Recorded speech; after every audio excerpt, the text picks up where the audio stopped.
Olá pessoal, muito bem-vindos ao canal do Espaço Nipper, o seu espaço musical.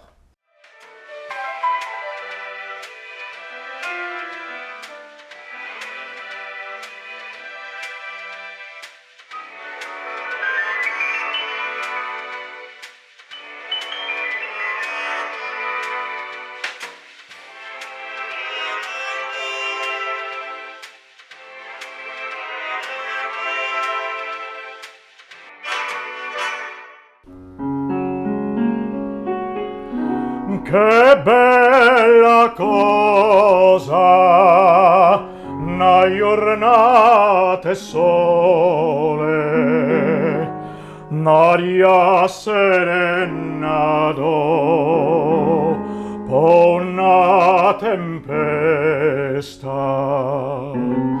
bell'aria fresca, pare già una festa.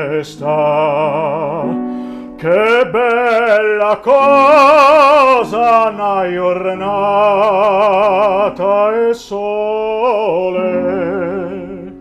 Amore, tu sole, che bello in me, oh sole mio, stare fronte a te. Oh sole mio, stan fronte a te, stan fronte a te.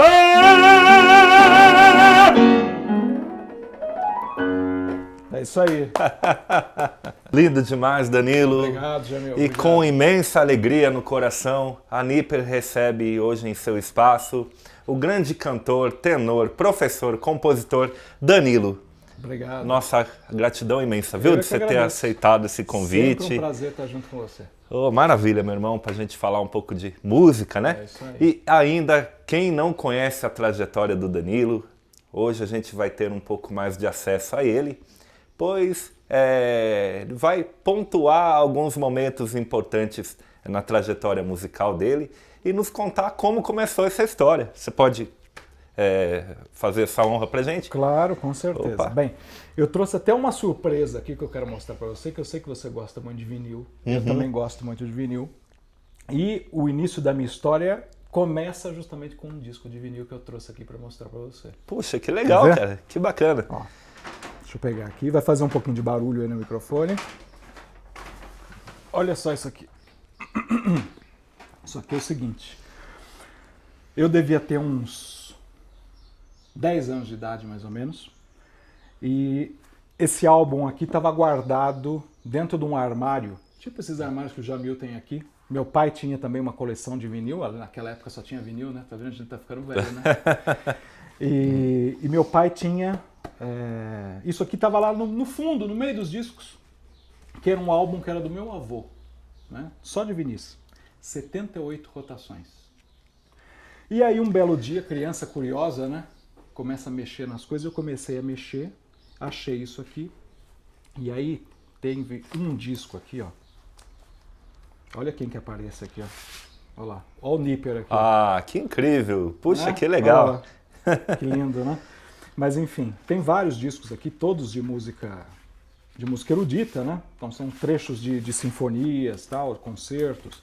Mas teve um especial que eu posso dizer que foi o que mudou a minha vida, de certa forma, né? Que foi o que acabou me encaminhando para música, para ópera, que foi justamente esse disco aqui, ó. Da Victrola, né? Uhum. Que eu acho que deve ser era uma marca, eu acho que a Victrola era a versão brasileira da RCA Victor. Sim. Né? Uhum. E então o Nipper aqui de novo, olha lá. Olha que legal, dá um close aí para o pessoal ter acesso. E foi através desse disco aqui que eu conheci a música erudita, que eu conheci a ópera, que eu conheci o canto lírico. Uhum. Né?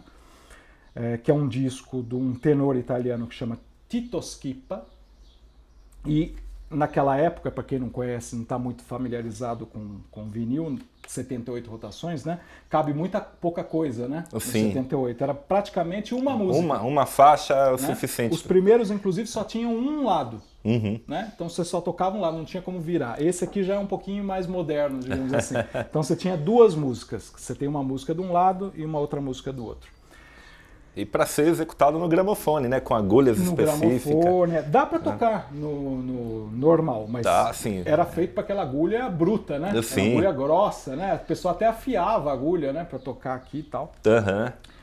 Enfim, então eu posso dizer que foi esse disco aqui que mudou a minha vida, né? Porque eu coloquei esse disco na vitrola. De um lado tinha uma área famosa de ópera, que é aquela Una furtiva lacrima. Uhum. E do outro lado tinha uma outra área, também com Tito Schipa cantando, que era uma Paris. Eu pirei depois que eu ouvi isso. Tinha 10 anos de idade. Pirou, mudou minha cabeça. Né? Eu falei, eu quero cantar igual o disco. Puxa, que legal, cara. Né? E dali comecei a cantar, em casa, no banheiro. Por intermédio por conta desse disco. Dessa audição. Que era uma coisa, um objeto esquecido no fundo do armário. Uhum. E que acabou transformando a minha vida. Nossa, foi, digamos assim, o catalisador, né? Exatamente. Que te fez entrar, né? Que me fez entrar. Nesse mar, né?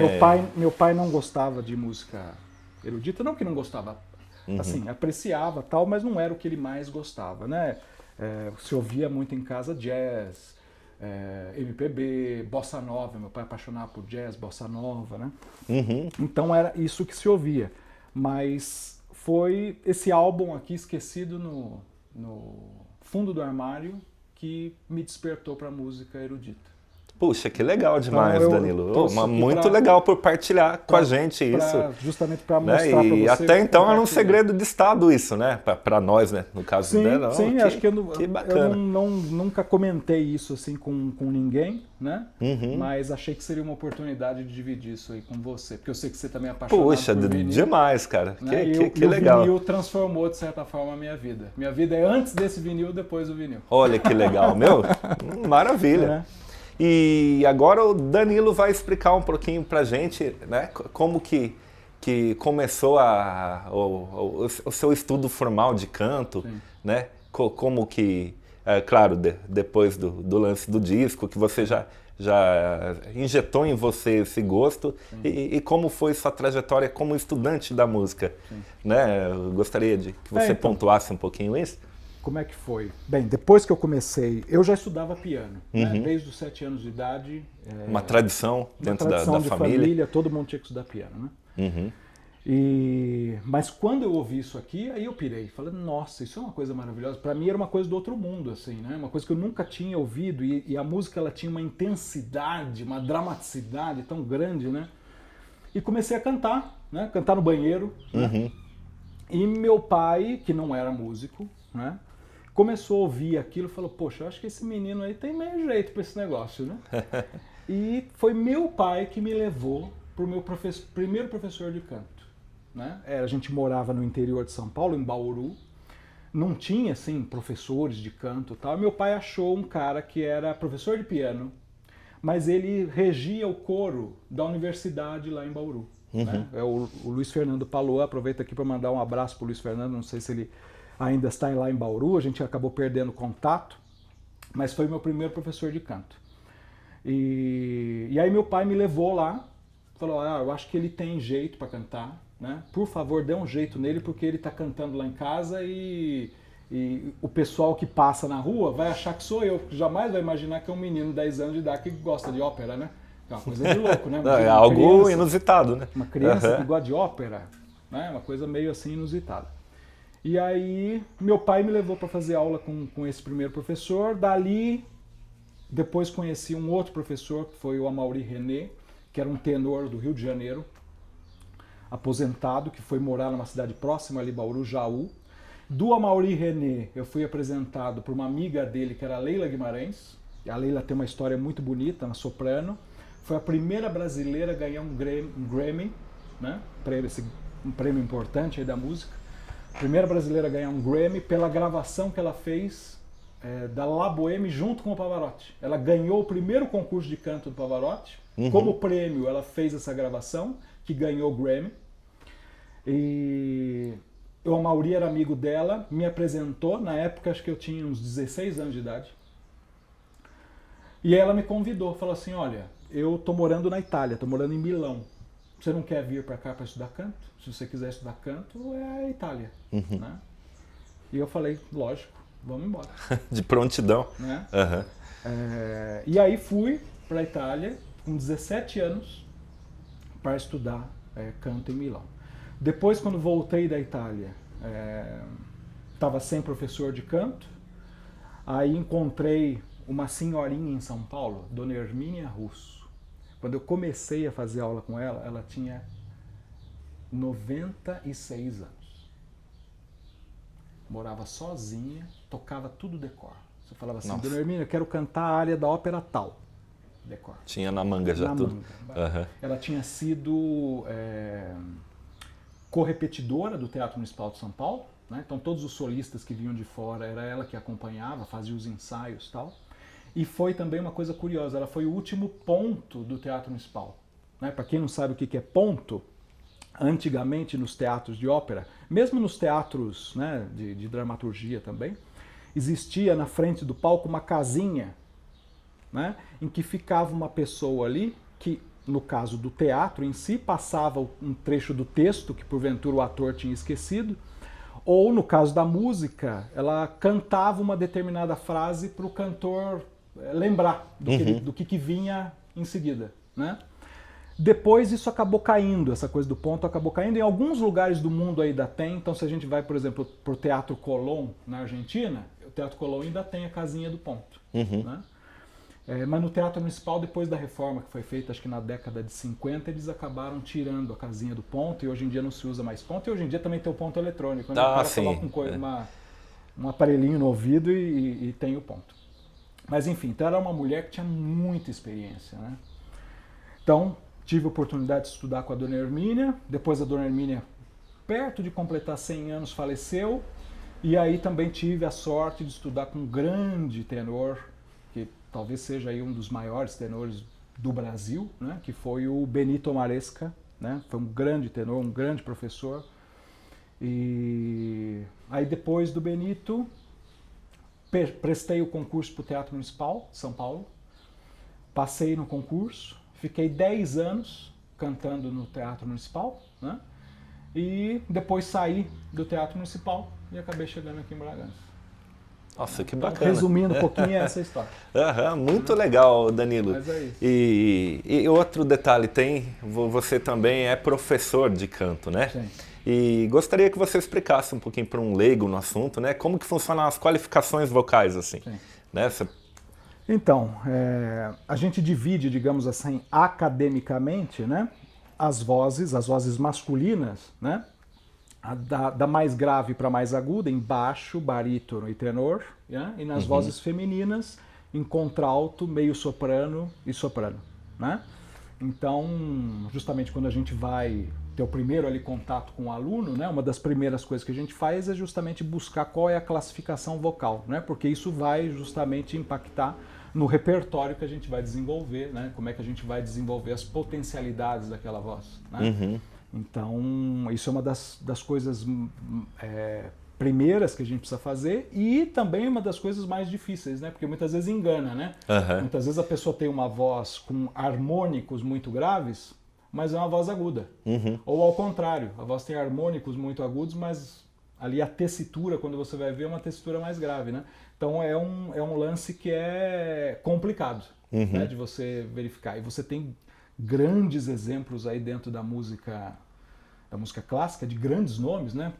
Para citar um aqui conhecido do grande público, você pega, por exemplo, um Plácido Domingo. Começou a cantar como barítono e depois passou para tenor. Ah, sim. Né? Inclusive temos um disco que o homem disco tá presente na história aí, né? Icônico, né? Tava comentando com o Jamil antes daqui da entrevista, que o Jamil fez um cenário aqui super legal.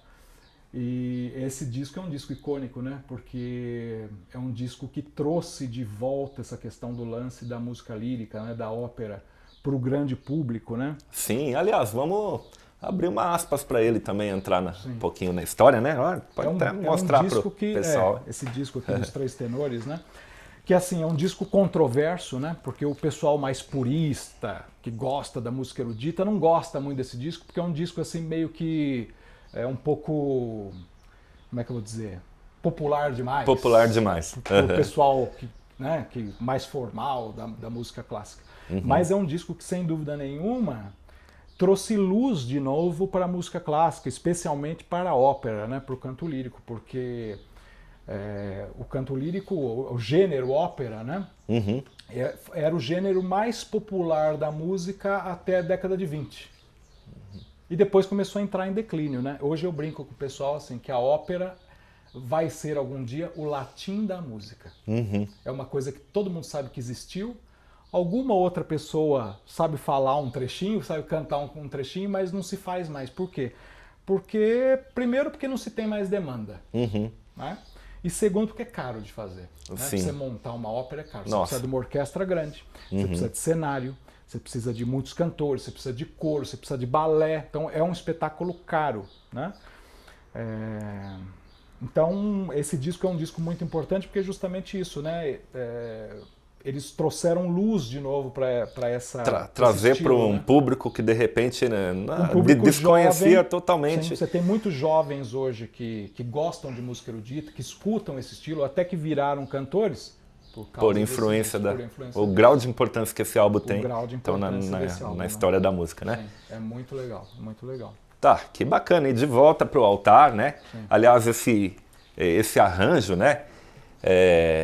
Tem por finalidade a gente tentar sintetizar, né, os gostos dos nossos convidados, né? Assim, é uma sintetização, né? Sim. E além de professor e cantor, o Danilo também desenvolve um brilhante trabalho de coral aqui na nossa cidade, em conexão com a esposa dele, a Zoe, que inclusive não conseguiu estar aqui com a gente hoje, mas ele está representando muito bem.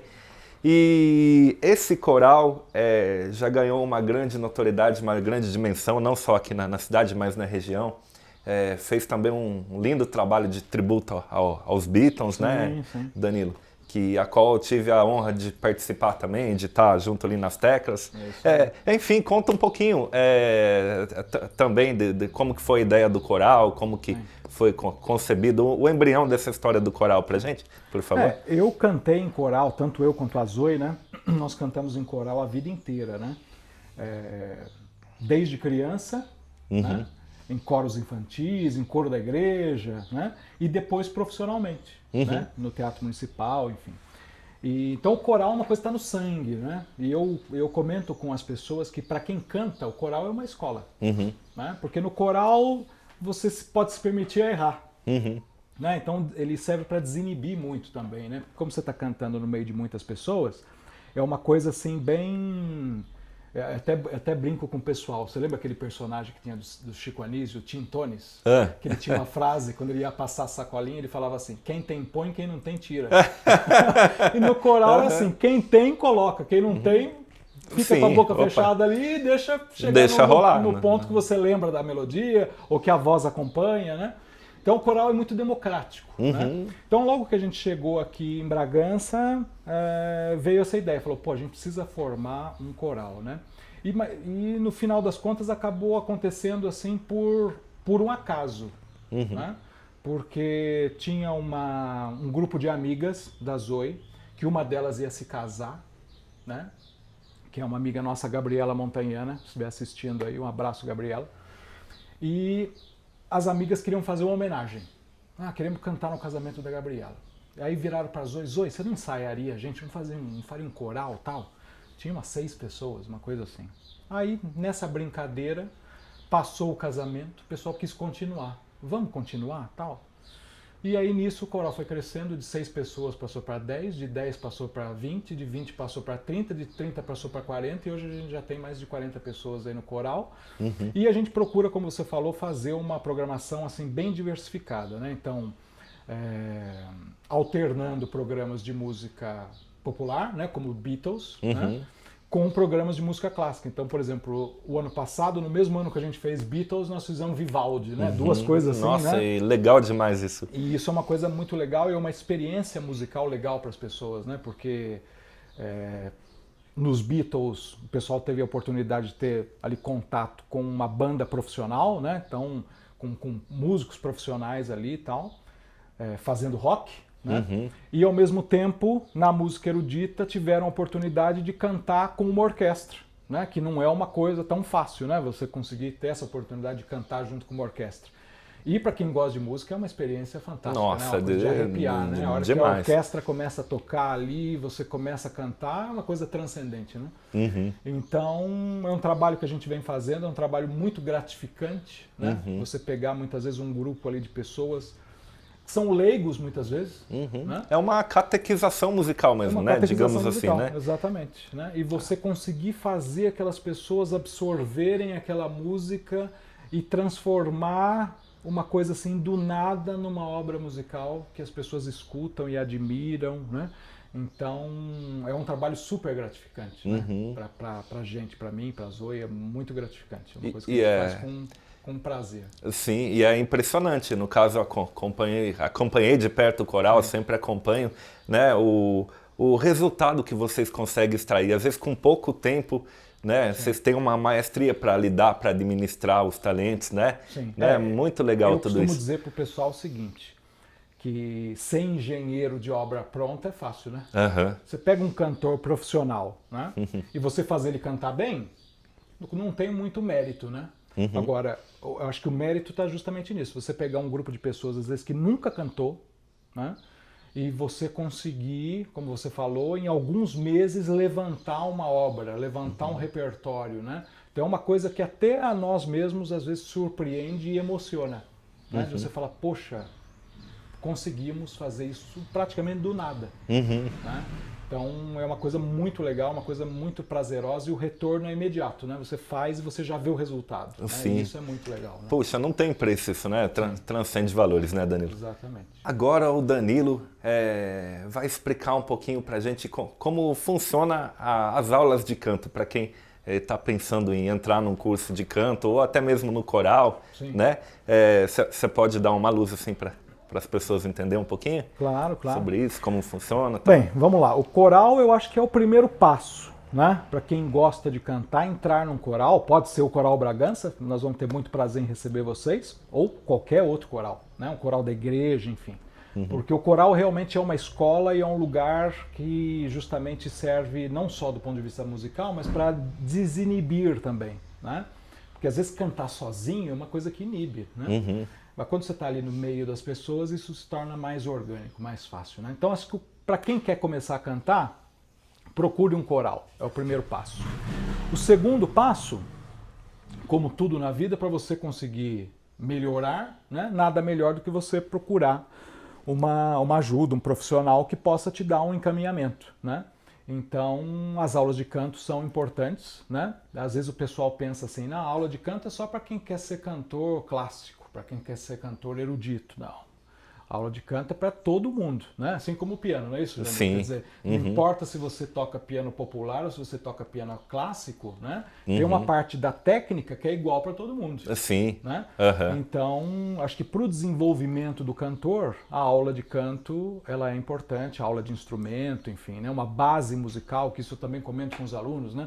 Às vezes o aluno quer ir para a aula só para cantar. Vamos cantar. Não, mas espera um pouquinho, o que a gente está cantando? Vamos entender um pouco a obra, o conceito, né? E mesmo assim, coisas básicas. O que nós estamos fazendo? Uma escala? Como é que funciona a escala?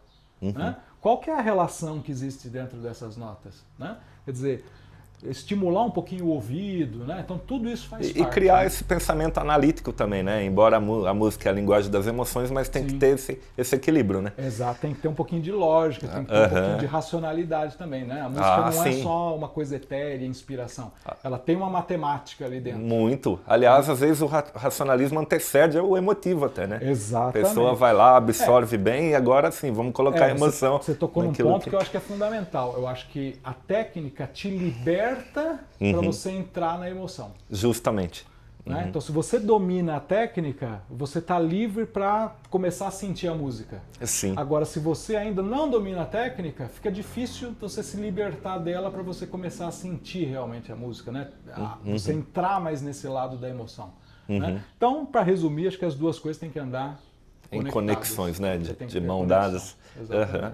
Maravilha, Danilo. Muito legal. E agora o Danilo também, como ele é professor, tal, e além do lado erudito do Danilo, é um cara hiper eclético cantando, tanto ele quanto a Zoe, né? E a gente vai fazer uma brincadeira agora de Frank Sinatra aí. Vamos nessa? Vamos Podemos nessa. fazer Vamos esse lá. som aí pra galera? Vamos lá.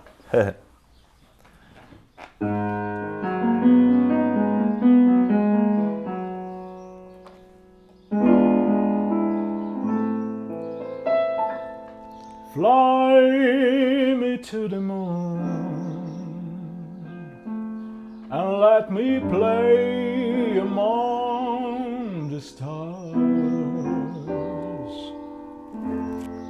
Let me see what spring is like on Jupiter and Mars. Now the words hold my hand.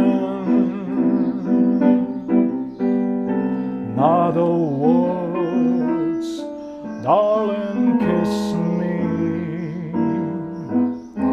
Fill my heart with song and let me sing forevermore. You are all I long for, all I worship and adore. Now the word, please be true. Now the word, I love you.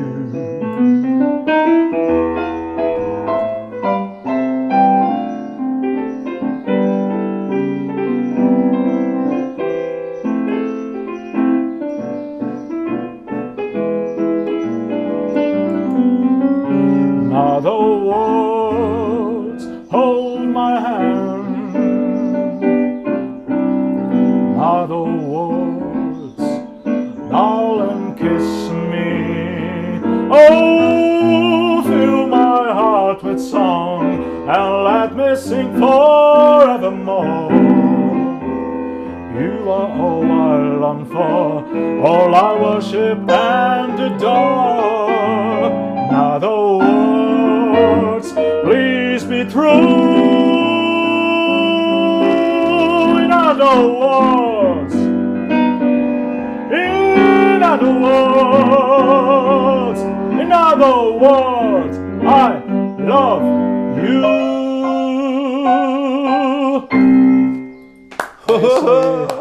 Show de bola, Danilo. Valeu, Que legal, meu irmão. É uma imensa alegria, viu? Em nome da Nipper, te receber e gratidão por ter partilhado a sua trajetória com a gente. Muito obrigado por tudo aí. Eu é que agradeço, desejo muita sorte a você. Venham conhecer aqui o espaço do Jamil, esse espaço Nipper. Tá muito legal, tá muito bonito, né? E o Jamil faz um trabalho fantástico, não só como músico, né? Não tem aqui em Bragança quem não fale em música, que não conheça o Jamil, né? E além de ser um grande músico, é um excelente professor, então vale a pena, venham aqui conhecer o espaço está muito legal. Parabéns. Poxa, obrigado demais, viu, Danilo? Valeu mesmo, Valeu. Sem palavra, meu irmão. Valeu. Pessoal, infelizmente chegamos ao fim de mais uma dessa série de entrevistas que a gente continua fazendo aqui no Espaço Nipper. Caso vocês ainda não se inscreveram no nosso canal, se inscrevam. E também convido a todos para se inscreverem no canal do Danilo, da banda da Windsor. Que o Jamil é nosso tecladista. Opa, com muita honra. Com muita honra. Muita alegria, viu? Fazer parte da vida musical e pessoal de vocês aí. E o link deles também vai estar na descrição desse vídeo. E venham para a Nipper, o seu espaço musical. É isso aí. Danilão, valeu, meu irmão. Valeu. Valeu demais, cara.